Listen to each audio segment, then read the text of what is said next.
So be prepared to hear about one of the most powerful dramas we've seen at LFF this year.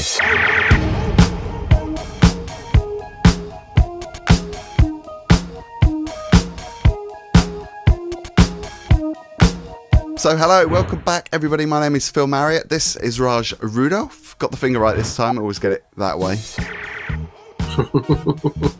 So we have been covering the BFI London Film Festival. Today's movie is called Mass. It's directed and written by Fran Kranz, and it stars Reed Birney and Dowd from The Handmaid's Tale, Jason Isaacs and Martha Plimpton, who I think you're a big fan of, Raj. I love Martha Plimpton. She is, if she's in any movie, I'll go and see it because of her. Yeah. So what has she been in? She's been in a lot of 80s films, I seem to remember. Yeah, Goonies, and she's in a lot of TV these days. So she kind of always plays like a conservative mom. That seems to be what she's stereotypically cast as lately. She's recently been in Generation, which is an HBO show, playing a conservative mom. And even in this movie, I think she plays a conservative mom. So, yeah.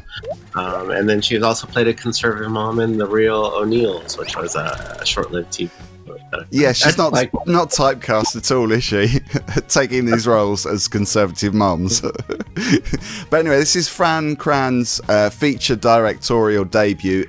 Right from the offset, when I found this out, wow, just wow. It's a very sensitive story, this. Obviously, it's a drama. It's not a documentary, but it's the parents of a victim of a school shooting. They're meeting face to face with the parents of the perpetrator. So two parents obviously going through grief, have been through grief, but have different viewpoints. You know, sometimes it's hard to watch movies that are set in one basic location the whole time because not a lot changes.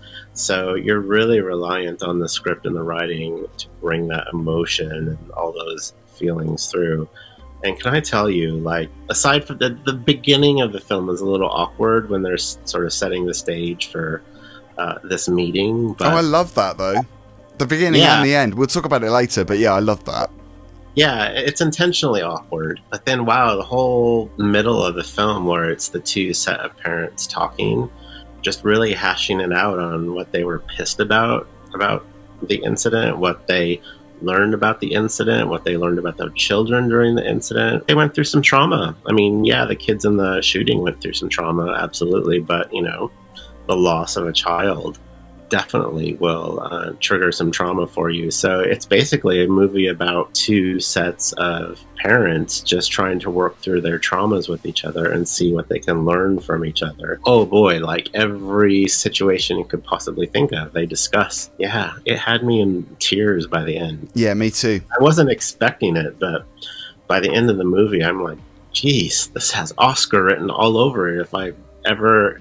If I've ever seen a movie just on our first run with not knowing what it's about, like, if this doesn't get nominated for Oscars, I don't know what is worthy, you know? I know, right? But I thought this was so fascinating and interesting for so many reasons. Yes, it's triggering for people that have been through a similar kind of experience, but I thought it was dealt with so sensitively. I mean, you've got so many feelings going. You've got blame, you've got guilt, you've got grief, you've got confusion. And like you say, it's a really simple setup because most of it is obviously that one room where they're having this meeting. And it just feels like tensions just gradually escalate because they start off being quite polite and obviously saying, you know, we're not going to point the finger at anybody. We're just going to try and have this very adult conversation and try and understand each other's viewpoints. But it becomes really emotional. And actually, it took a turn for the unexpected for me. I wasn't expecting it to go where it did towards the end, but I found myself empathizing with both couples where at the start maybe I was thinking I was going to be sympathetic to the couple that lost their son. I mean, obviously both couples lost their sons, but one was the perpetrator. And I ended up having empathy for both for different reasons and understanding, which is obviously what they went through as well. But the acting was phenomenal. I couldn't take my eyes off the screen. I really couldn't. This is probably one of the bravest stories that have been told this year, if not the bravest, because like you said, society wouldn't normally say, hey, we should feel sorry for the shooter's parents because, you know, because the shooter was so evil, the parents just must have not raised them right. And, you know, by society's rules, they're evil too.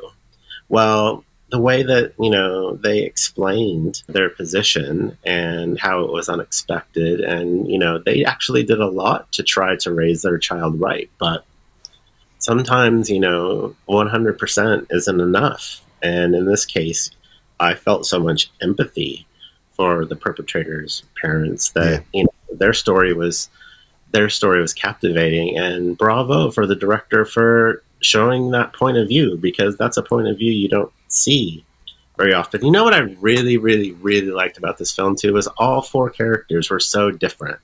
Yeah. And how they expressed themselves was very different. So the perpetrator's father, very factual and to the point and a bit dry, but like, this is how it is, And then his wife, completely touchy-feely, emotional. She brings the gifts, at the beginning of the film. On the other side, the victim's father, very angry of what happened, activist type feelings. And then you got the conservative mom who she bottles everything up, and it just kind of explodes during the film. The writing great, acting great, and also the direction, because it understood each other. It was like these components that bonded to make this big masterpiece. And I am going to say it's a masterpiece, because I was floored. I actually, at some point throughout the movie, just said "wow" out loud, because it just had such an impact on me. But let's talk about that really interesting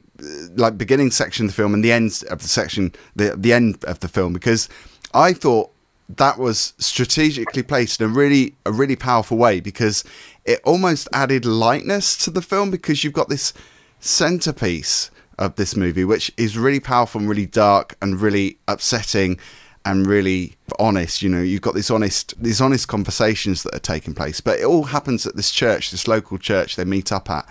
And the woman who's managing this church, she's running this meeting room, is Breda Wall. She plays a character called Judy. And I love the way that she was almost a bit kind of, not skittish, is that the right word? I don't know. She was kind of really OTT in anxiety, but in a pleasing way. She's like happy to please people, and she's a people pleaser. She was quite comedic. She was almost awkward. And you said at the start of this review that it was awkward. And I like that. I like the fact that it had that contrast where you saw somebody who was this person that was feeling tense about these two couples coming in, because obviously she understood the importance of that conversation, that meeting. And she places that box of tissues right in the center of the table, and you know that is just not the right thing to do, because you need to give these couples space, and you need to kind of let them decide if they want drinks, if they want food. And she's almost like, I don't know, prepping this room like it's a party. And I like that. I like the fact that it, gave lightness, and, you saw her at the end as well after their meeting. And it tied it up nicely, I thought. Everything served its purpose. Every line had a meaning. Every awkward moment paid off. And, And as, with Martha Plimpton, anything with Dowd in it these days, I will love her. I mean, I love me Aunt Lydia. She's so evil. She's amazing in this. It's really like I like seeing the different sides of Dowd, and playing a character who's almost completely opposite of what the role that she's famous for. And just to prove how good she was in this, I forgot that she did play Aunt Lydia. That's the impact that she had on The Handmaid's Tale, is that every time I've seen her since, it's like I'm terrified. I think it's like Aunt Lydia.